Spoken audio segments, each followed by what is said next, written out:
Fala, nação, chegando para mais um vídeo aqui da nossa série Heróis do Tri. A série está ficando muito legal, vocês estão acompanhando aí, já tivemos algumas postagens. Quem não acompanhou ainda pode voltar no canal e dar uma olhada, já foi o goleiro Santos, já foi o lateral Rodinei, né? Então tá saindo aí aos poucos, já foi Davi Luiz. E agora chegamos a uma história de redenção, a uma história que ninguém poderia imaginar que chegaria no patamar que chegou, no momento que chegou, né? Antes de falar do nosso atleta, do nosso jogador, do nosso herói do Tri de hoje, desse vídeo, queria pedir a vocês que compartilhassem muito o vídeo nos seus contatos, deixassem um like, que é muito importante. Se por acaso for a primeira vez por aqui, se inscreva no canal, ajuda demais a gente. E, já sendo inscrito, pode se tornar membro também, que você vai curtir, vai participar do nosso grupo de WhatsApp, dos nossos sorteios, das nossas brincadeiras, enfim. Seja mais um membro do canal Urubus. Agora é o seguinte, o jogador de hoje, o jogador desse vídeo, você já deve ter visto aí pela capa, é o Léo Pereira, o homem do trepa-trepa, o homem que chegou ao Flamengo com status de ótimo jogador, com status de uma baita contratação, que fez uma temporada de 2019 muito boa pelo Atlético Paranaense, né? Já chegou com uma cobrança um pouco exagerada, porque na cabeça de todo torcedor era impossível não comparar. Estava saindo o Pablo Mari, que chegou bem no Flamengo, que fez aquela história linda, foi campeão da Libertadores e brasileiro e resolveu ir embora de novo para a Europa. Então o Léo Pereira chega ali de imediato, assim que é anunciada a saída do Pablo Mari, o Flamengo já anuncia a contratação do zagueiro do Atlético Paranaense. E canhoto também, com boa saída de bola, parecia ser uma troca de 6 por meia dúzia. Ainda era o técnico Jorge Jesus, o mesmo que treinou o Mari, que fez o pedido ou que aceitou a proposição da contratação do Léo Pereira. Com isso, tudo parecia que ia caminhar bem. Ele até entra, faz gol, consegue jogar. Acredito que o início da pandemia e a saída do Jorge Jesus foram um pouco prejudiciais ao Léo Pereira. E também é aquela coisa que acontece com muito jogador que vem para o Flamengo, né? Vem de cidades mais pacatas, vem de cidades de interior, ou vem de outros estados que tem um costume diferente de vida, principalmente com relação à noite, ele se perdeu um pouco.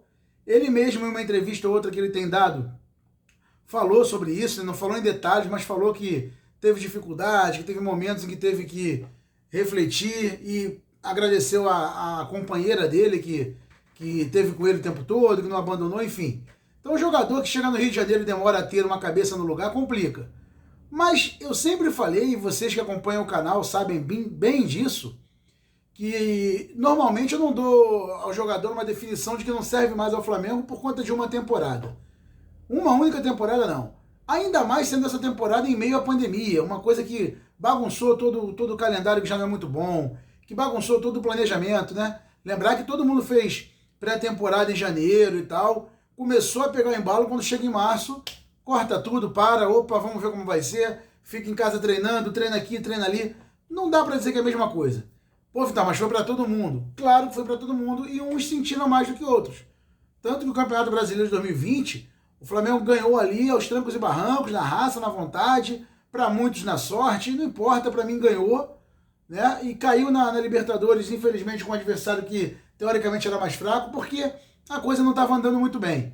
Então 2020 e 2021 girou muito em torno disso. 2022 ainda não estamos livres do problema, mas já estamos com uma situação um pouco mais tranquila. Por acaso, o Léo Pereira conseguiu evoluir na temporada de 2022, né, a ponto de se tornar um jogador fundamental, e eu explico por quê.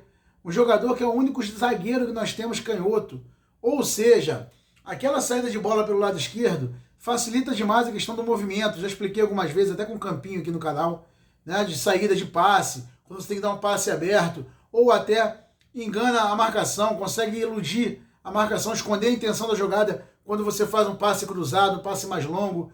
E o Léo Pereira se apresentou muito bem na temporada em todos esses aspectos. Jogador que joga de cabeça erguida, jogador que jogou sério o tempo inteiro, né? Muito se deve talvez à parceria com o Davi Luiz, a chegada do Santos, que é um jogador que foi colega dele de time na melhor fase da vida dele no Atlético Paranaense. Muitas coisas se devem a vários fatores, só que o principal se deve ao jogador, né? Ele querer se ajudar, ele querer entender. Parece que o Léo Pereira quis. E aí, como falei, saída de bola do Flamengo é sempre muito elogiada com aquela linha, né? O Rodinei um pouco menos, que é mais de avançar. Mas Davi Luiz, Léo Pereira e Felipe Luiz sempre dando muita qualidade nessa primeira bola, né? Passes de ruptura, passes de quebra de linha, quebra de pressão, passes longos. Eu lembro até de um vídeo do Casemiro. Casemiro todo mundo sabe quem é, né? O streamer aí, que ele fala, cara, você vê quando a coisa não tá boa, quando o Léo Pereira lança uma bola dessa na área. É um lançamento que ele dá, se eu não me engano, para um gol do Pedro. Um gol do Pedro contra o Vélez, lá na Argentina. Ele tá virado para o campo de defesa, olhando para trás, e ele esconde a intenção do que vai fazer e consegue fazer um cruzamento, uma bola cruzada na área. Ou seja, você vê que o jogador tá com confiança. Quando ele avança, quando ele quebra a primeira linha, e o Léo Pereira tá fazendo tudo isso com um bom passe, com atenção, errando pouco, como errava muitas vezes, aquele erro individual, aquela falta de concentração, né? Até cometeu um erro meio grave na Copa do Brasil na final, mas o Thiago Maia, graças a Deus, conseguiu, né, corrigir ali, fazer uma boa cobertura.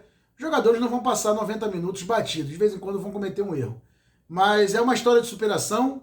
Eu fico muito feliz porque eu sou um cara desse, vocês sabem que eu sou, para muitos eu sou ingênuo, sou bobo, mas eu gosto de ver a vitória alheia. É legal pra caramba ver um jogador que para muitos foi jogado já como nada, que não servia para nada, de repente se tornar importante a ponto da torcida pedir. Né? Hoje você não quer o Léo Pereira fora do time. Hoje a torcida fala, cara, qual é a dupla de zaga melhor que o Flamengo tem? Davi Luiz e Léo Pereira. Talvez vão discutir daqui a um tempo quem vai jogar do lado dele, mas o Léo Pereira vai estar por ali. Porque com as características que ele tem, só ele. No máximo, talvez você consiga levar o Davi Luiz para o lado para jogar com o outro ali pelo lado direito da zaga, um Rodrigo Caio, caso venha melhorar, se Deus quiser. Então é isso, ó. O vídeo de hoje é sobre o herói do Tri, Léo Pereira, herói do Tri sim, todos os jogadores do plantel, principalmente os 11 do time das Copas, são heróis dessa conquista linda. Muita gente está banalizando a conquista. O Flamengo é tricampeão da Libertadores e eu confesso a vocês, sempre sonhei com isso. Nunca achei que ia acontecer. Tem gente que vai ficar chateada que eu falei isso, mas é a verdade. O Flamengo não pleiteava ser campeão da Libertadores. A coisa foi acontecendo. E essa geração que vem de 19 para cá, vem sendo, mas que vem de 2013, aí começa a conquistar, a chegar em finais ali em 16, 17. Essa geração está me proporcionando isso, está nos proporcionando isso. Vamos agradecer, vamos continuar torcendo e vamos ter fé que vai acontecer coisa maior. O Mundial está vindo aí, quem sabe a gente não vai ganhar. Saudações.